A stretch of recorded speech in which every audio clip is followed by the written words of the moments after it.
What is happening in Hollywood that a guy that tough will be on the street waving a gun, screaming, "They are trying to kill me"? Yeah.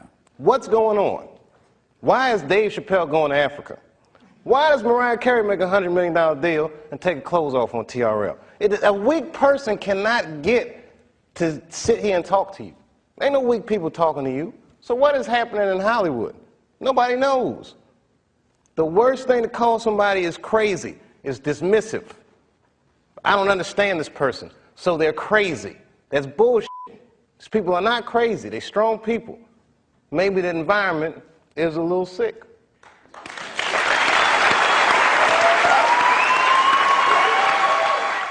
I watched one of these nature shows one time, and they were talking about how a bushman finds water when it's scarce. And they do what's called a salt trap. I didn't know this. Apparently baboons love salt. Okay. So they put a lump of salt in a hole, and they wait for the baboon. The baboon comes, sticks his hand in the hole, grabs the salt makes his hand bigger, and he's trapped. He can't get his hand out. Now, if he's smart, all he does is let go of the salt.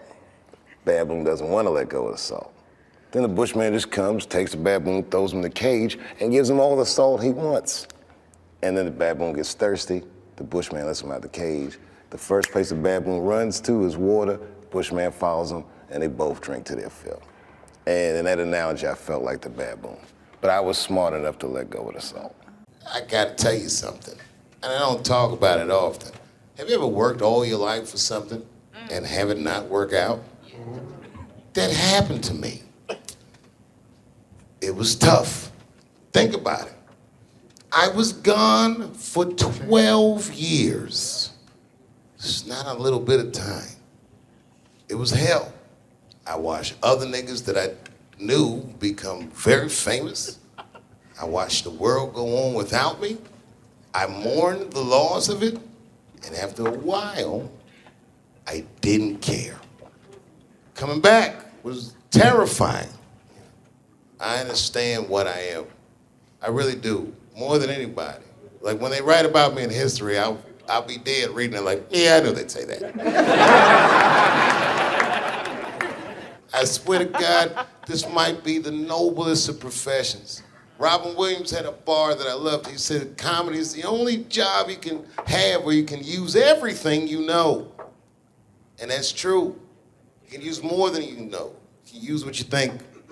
Use it. Don't be afraid. Don't let these bitch-ass niggas button your lip. Say it anyway. You can't get unfamous. You can get infamous. Right. But you can't get unfamous. Right. Mom.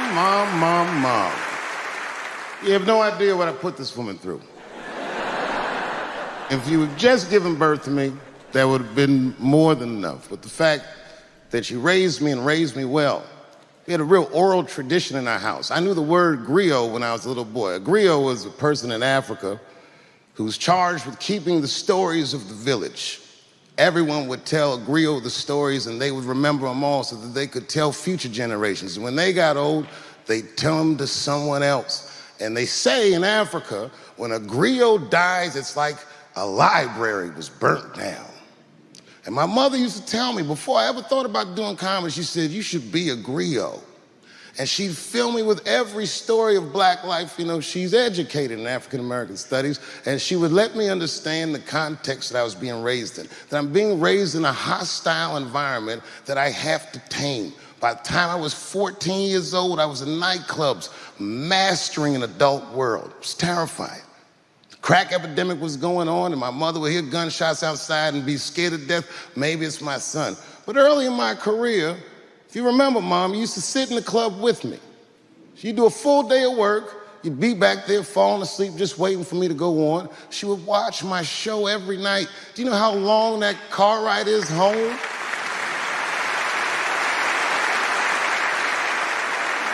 How many of you have ever heard your mother say, pussy jokes were a little too much tonight, son?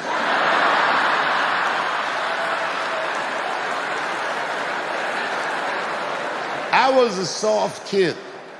I was sensitive, I'd cry easy, and I would be scared to fist fight. And my mother used to tell me this thing, I don't even know if you remember, but you said this to me more than once. You said, son, sometimes you have to be a lion so you can be the lamb you really are. I think that America needs an honest discourse with itself. It's like the greatest country in the world by default. You know what I mean? But we could actually be the greatest country that ever existed if we were just honest about who we are and what we are and where we want to go, and if we learn how to have that discourse. Things like racism are institutionalized. It's systemic. You might not know any bigots. You feel like, well, I don't hate black people, so I'm not a racist. But you benefit from racism just by the merit of the color of your skin. There's opportunities that you have. You're privileged in ways that you may not even realize because you haven't been deprived in certain ways. We need to talk about these things in order for them to change. I do the show. I walk down the street, black people like it, white people, the generations, it doesn't matter, because it needs to be talked about. It's like the elephant in the living room that nobody says anything about. So when the Bigsby thing came out, there was a lady from Texas that called Comedy Central, I mean, damn near 100 times. She was furious with me. I wasn't mad at her for being mad at me. It's like, okay, that's good, you know. Not good that she's mad at me, but she's entitled to her opinion. And maybe she's right. I don't know. I just thought it was funny. That's what I did. I'm a comedian, man. That's how I look at the world, and that's what I'm spitting out. So I don't judge people or not like people for thinking. People that I love tell me I go too far sometimes. Maybe I went too far, but I did it. You know. And plus, the only way you know where the line is to cross it. And I think that what is life if nobody's crossing the line? You just want to try to be on the right side of history, and sometimes what's going on in the immediate present is not as important as the long term. The truth is permanent, and then everything else fall by the wayside.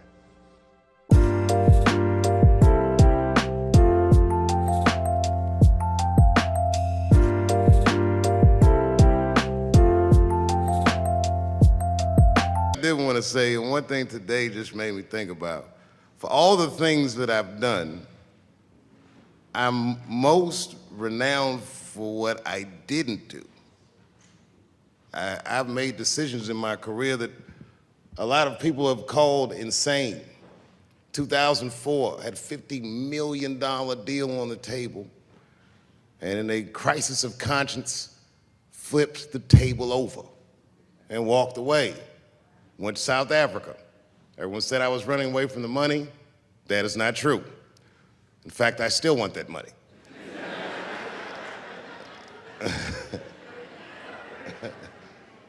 The idea that I wanted to just share with you guys is the idea that sometimes you do what you think is best, whether anybody understands it or not.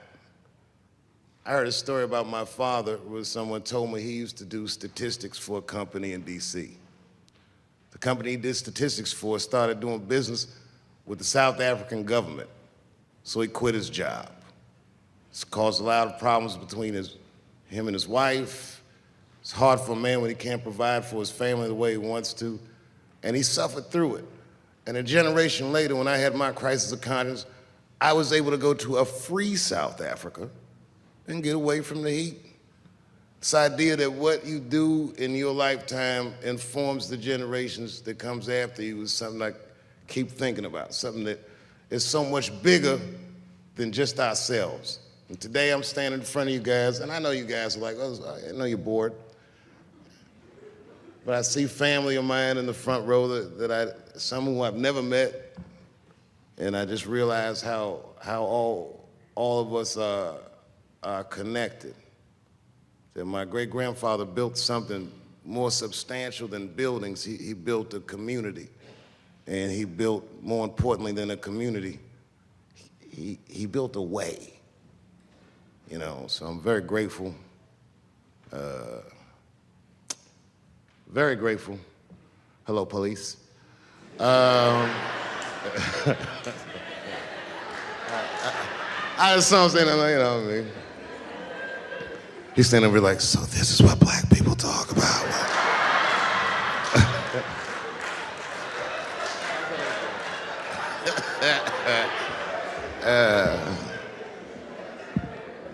I just want you guys to remember, you know, that right now there's this thing where ethics aren't what they used to be. This idea that people are trying to replace the ideas of good and bad with better or worse. And that is incorrect.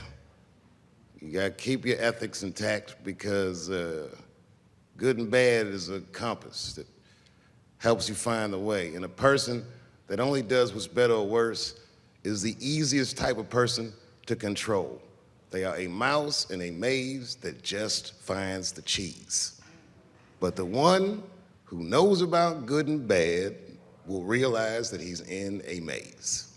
So, that being said, I just hope that all of you guys transcend whatever you see as your obstacles and that you live outstanding lives and that you stay connected to your communities because you have so much power there, and that you grow your communities and you diversify your communities, and that you don't let anybody tell you you can't or to be afraid. It's okay to be afraid because you can't be brave or courageous without fear.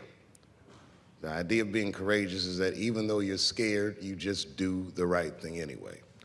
So in 2004, I walked away from $50 million, and in November, I made a deal for $60 million. So,